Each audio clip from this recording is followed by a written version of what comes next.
CEDEX-Marseille, maître de conférence en études cinématographiques, et par ailleurs vice-présidente de l'association Cinéma du Sud-Est, qui a travaillé à la programmation de cet événement Projection au pluriel, qui a débuté le 25 novembre à La Ciotat et qui va se déployer jusqu'au 8 mars dans presque une quinzaine de salles de cinéma de la métropole.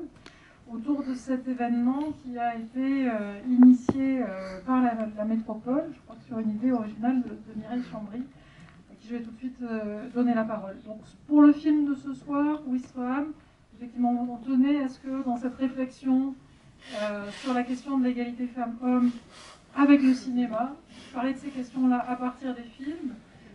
On aborde différentes thématiques. On s'est dit que la question de l'égalité au travail, le film d'Emmanuel Carrère était particulièrement fort, et la manière dont il a adapté le texte de Florence Aubenas sur les quais de Ouistreham était vraiment un film important à montrer et à débattre, et un excellent moyen d'introduire ces questions de l'égalité dans le travail entre les femmes et les hommes. Donc, pour parler de ce sujet, la proposition que l'on s'est faite avec des collègues de l'université était de travailler sous l'angle de l'économie du travail.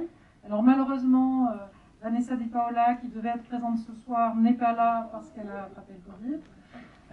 Mais Martine Pernaut, le maître, a pu venir quand même de l'université de Lille et pourra parler avec nous à l'issue de la projection. Oui. Bonjour à tous. Oui, je viens de l'université de Lille. Je suis maîtresse de conférence en économie du travail, plutôt spécialisée sur le marché du travail féminin et sur les questions d'inégalité hommes-femmes. Et j'ai beaucoup travaillé sur ce sujet en commençant par travailler plutôt sur ce qu'on appelait les employés, terme que je n'aime pas, dits non qualifiés. Et donc, ça va faire écho à ce film. Alors, je laisse Mireille Chambry dire un petit mot du projet global. Je vais être très bref, ne vous inquiétez pas. C'est juste pour expliquer un peu la genèse de ce projet. Donc moi, je travaille à la métropole, je suis conseillère technique du directeur général, et on m'a confié la question de l'égalité entre les femmes et les hommes dans nos politiques publiques.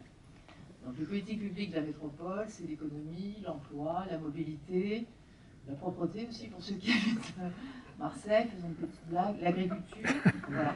Et donc nous n'avons quasiment pas de femmes dans le service de la propreté, je tiens à vous dire, on le regrette, je pense que ça ferait du bien, il n'y a vraiment pas beaucoup de femmes.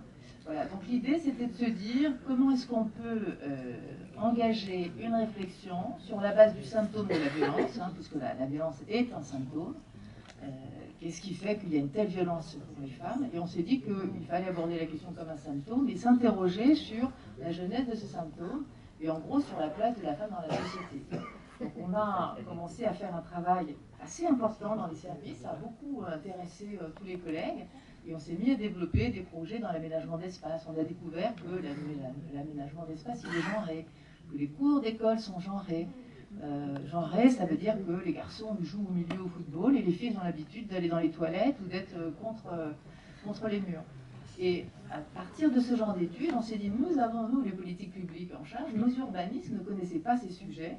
Et on s'est dit, c'est vraiment intéressant, il y a vraiment des choses à faire, puisqu'il n'y a pas de volonté d'écarter les filles dans l'espace public, par exemple, mais il y a des attitudes, des stéréotypes de pensée et d'action publique qui font qu'on arrive à une certaine inégalité.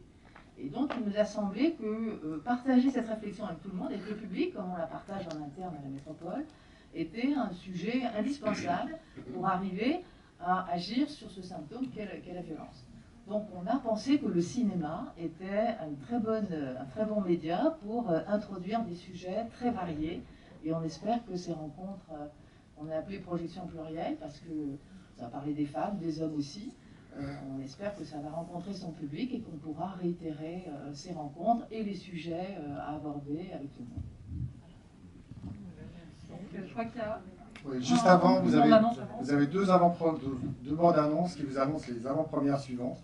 Il y a notamment le premier film de Sandrine Berlin qui sera là la semaine prochaine, si tout va bien, avec la comédienne Rebecca Marder qui vient de l'Avenue Française. Et ensuite, le film avait de Karine Tardieu, qui était déjà venue il y a quelques années ici, et qui revient avec son nouveau film avec Fanny Ardant. Donc voilà, à tout à l'heure, merci.